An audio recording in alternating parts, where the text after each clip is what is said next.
Hi, sweetie pie. I have a new book for you. It is so good. At least it looks so good. It's in the same stack of the bath time books. Only two of the ones that we just read were for little ones, board books. This is a story book, and it looks kind of fun. It's called Estelle Takes a Bath by Jill Esbaum, illustrated by Mary Newell de Palma. There seems to be a woman here in the bathtub looking at a little mouse. Interestingly, yesterday, when I went to take a shower and I opened the shower door and looked inside the bathtub, there was a mouse. And there was a little cat came, and then I rescued the mouse and took it outside. So I can kind of relate to this, but fortunately I got the mouse out before there was any bathing going on. On with the book. Estelle Takes a Bath by Jill Esbaum. And look, it's snowing and cold. Remember how many books we had that were in the snow? Only we haven't read them in a while. All the books about snow. We got a little bit tired of them because there was a lot of cold weather. For my dad, who introduced me to my favorite doctor, Dr. Seuss. And the illustrator dedicates it to Nina and Olivia.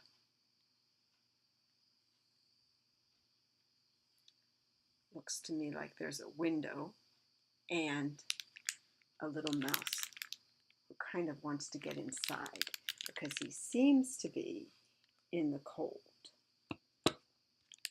out in the snow. This is Estelle of Toadberger Grove, sipping green tea in her tub by the stove, ignoring a blizzard, forgetting her troubles, sunk to her chin, in peppermint bubbles.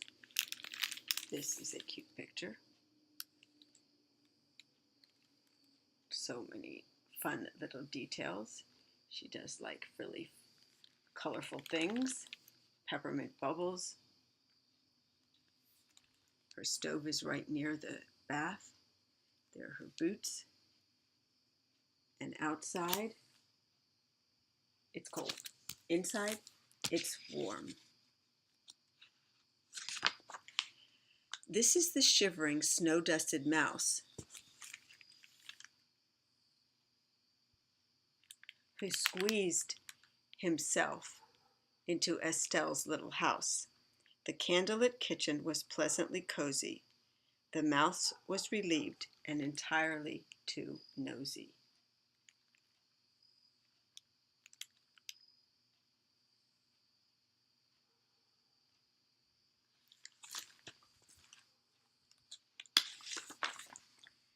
He climbed the old bathrobe. What was too nosy? Oh, the mouse was relieved and entirely too nosy. He climbed the old bathrobe, tossed over a chair, to snuffle a noseful of peppermint air. When kissers connected, but no one could tell just who was more startled, the mouse or Estelle. So he flings himself up using the bathrobe tie, lands on the on the side of the bathtub, mouth to mouth. They open their eyes and they're both startled. An ear-splitting scream rocked the wee little house, and an innocent visitor, namely the mouse, got an eyeful of heart-stopping nightmarish stuff. A volcano of suds and Estelle in the buff. That means without clothes.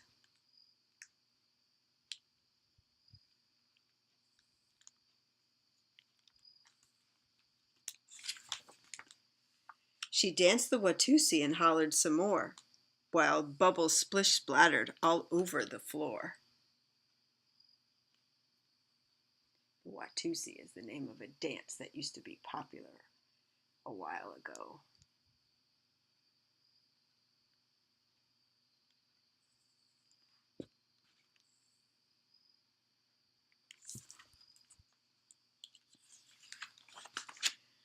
Her walloping heels stomped a thunderous beat. Estelle's not especially light on her feet.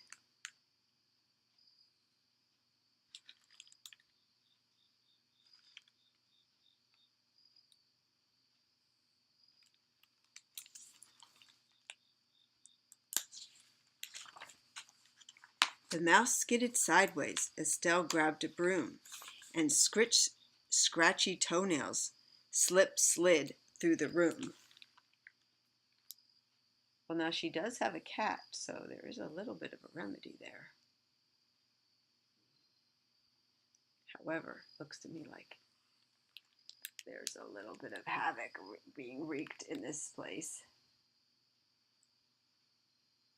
Oh my, quite a mess. There's the cat food, there's the cat, there's the glasses on the floor, and there's the little mouse running off. That's what tables used to look like.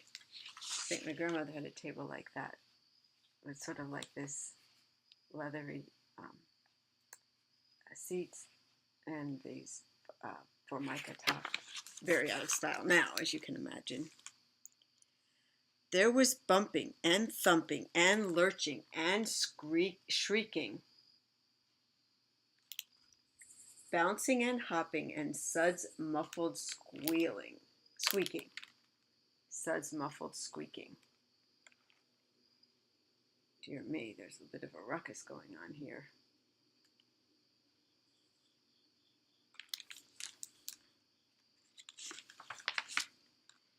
She vaulted the table, she hurdled a shoe, she slam-bammed the broom and took out the shampoo.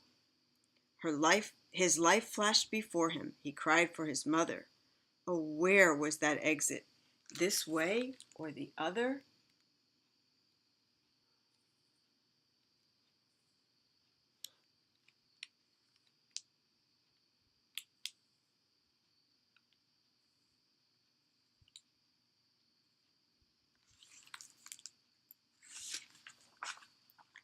He leapfrogged the tea kettle,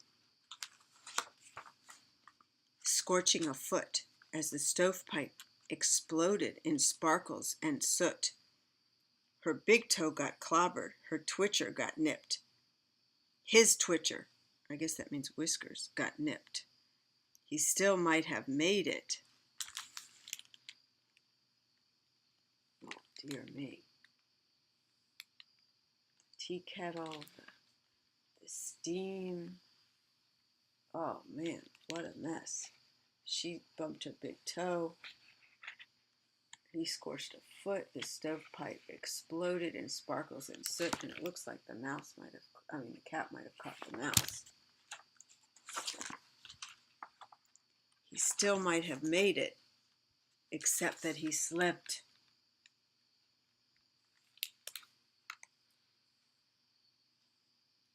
Slip, flip, drop, kerplop. The mouse choked and sputtered. Uh-oh. Looks like the mouse is in the water. The mouse choked and spluttered and paddled and coughed, and Estelle felt her mouse-hating heart going soft. She found herself suddenly frightened for him. It was clear as her elbow. The mouse couldn't swim.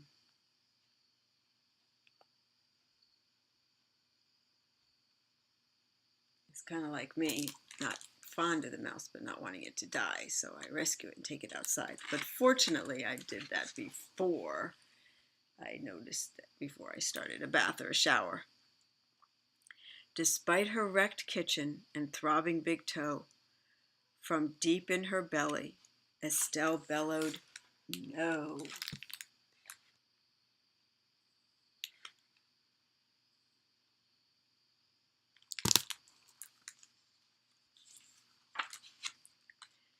Oh, who would have thunk it? That mouse and Estelle wound up sharing her kitchen.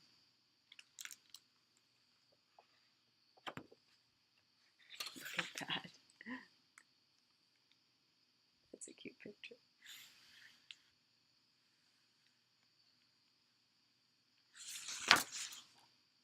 and bubbles as well. That's kind of fun. All that mess and they wound up buddies.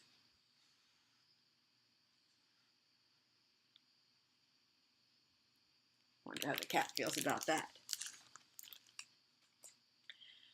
Well, I bet he's glad to have a nice warm spot too in a wintry night like that. Well, that was a very fun book to read to you, my little guy. I hope you're having a splendid day. I'm going to wish you a very good evening, and I'll probably read you another book before long. I got so many good ones last night. I love you to bits. See you soon, sweetie pie. Bye-bye.